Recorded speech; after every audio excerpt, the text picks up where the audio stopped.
N convention కూల్చివేతపై high court stay విధించింది. కూల్చివేతలు ఆపాలంటూ high court మధ్యంతర ఉత్తర్వులు జారీ చేసింది. ఇదే అంశానికి సంబంధించి పూర్తి సమాచారం మా ప్రతినిధి భాస్కర్ అందిస్తారు. భాస్కర్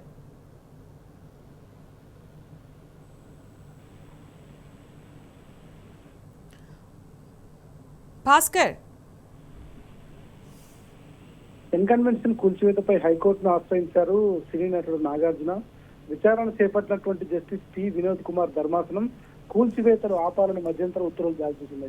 ఇప్పటికే పూర్తిగా ఎన్ కన్వెన్షన్ పూర్తిగా నీలమట్టం చేసినటువంటి నేపథ్యంలో హైదరాబాద్ తీసుకున్నటువంటి ఈ నిర్ణయానికి సంబంధించి అక్కినేని నాగార్జున దీనికి సంబంధించి కొన్ని సంవత్సరాల క్రితం అప్పటి ప్రభుత్వ సర్వే ప్రకారం సొంతంగా కొనుగోలు చేసినటువంటి భూమిలో ఎన్ కన్వెన్షన్ నిర్మాణం చేపట్టామని, 12 సంవత్సరంలో ఆ నిర్మాణం కొనుగోలు చేసినటువంటి భూమి చెరువు సరిహద్దు పరిధిలోకి వచ్చిందని ఆనాటి ప్రభుత్వం నోటీసులు జారీ చేసిందని, నోటీసులు జారీ చేసిన భూమి మీద మరో 3-4 సర్వే రిపోర్టులు సర్క్యులేషన్ లో ఉండటం వల్ల దీనిని దేన్ని విశ్వసించాలో తెలియక పరిస్థితిలో నాగార్జున ప్రభుత్వ నోటీసులపై కోర్టును ఆశ్రయించి 9 కోట్ల రూపాయలు డిపాజిట్ గా కట్టి ప్రభుత్వ ఆరోపణలు నిరూపించినటువంటి సమక్షంలో నిర్మాణానికి సంబంధించినటువంటి మార్పులు చేస్తారని కూడా అంగీకరించారు. అయితే ఆ కోర్టు ఆర్డర్ ప్రకారం కోర్టు అప్పటికే దీనికి సంబంధించినటువంటి స్టే అందుబాటులో ఉంది కాబట్టి కోర్టు ఆర్డర్ ప్రకారం స్టేలో ఉండగా దాన్ని పట్టించుకోకుండా ఇప్పటి ప్రభుత్వం ఎటువంటి నోటీసులు కూడా ఇవ్వకుండా,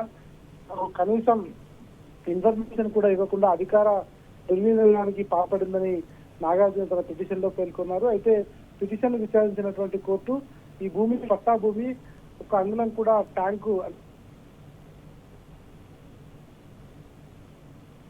చాలా స్పష్టంగా చెప్పుకొచ్చారు. ప్రస్తుతానికి ఏది ఏమైనా దీనికి సంబంధించినటువంటి వ్యవహారంలో కోర్టు స్టే ఉన్నటువంటి నేపథ్యంలో దాంట్లో కూల్చివేతలు చేపట్టకూడదని చెప్తూనే ఇప్పుడు జరిగినటువంటి నిర్మాణాలతో పాటు ఇక ఫర్దర్ గా ఏది కూడా దాంట్లో కూల్చివేయకుండా ఉండాలని స్టే ఇచ్చింది. ప్రస్తుతం ఆ స్టే తో తర్వాత దీనికి సంబంధించి ఎవరైతే దీంట్లో కూల్చివేసినటువంటి హైడ్రా అధికారులు, ప్రభుత్వం, అదేవిధంగా దీంట్లో ఆయన వేసినటువంటి పిటిషన్ లో ఎవరైతే ఉన్నారో వారికి అందరికీ కూడా నోటీసులు సర్వ్ చేస్తారు. నోటీసులు సర్వ్ చేసిన తర్వాత వారి దగ్గర ఉన్నటువంటి ఆధారాలు ఏంటివి, ఎందుకు కూల్చేసారనేటువంటిది కూడా కోర్టులో చెప్పాల్సినటువంటి అవసరం ఉంటుంది. ప్రస్తుతానికి శ్రీనటుడు నాగార్జునకు హైకోర్టులో ఊరటలా చెప్పుకోవచ్చు. ఎన్ కన్వెన్షన్ కూల్చివేతలపై ప్రస్తుతానికి హైకోర్టు ధర్మాసనం చేయిస్తూ ఉత్తర్వులు జారీ చేసింది. Sunitha. Right Bhaskar, thank you.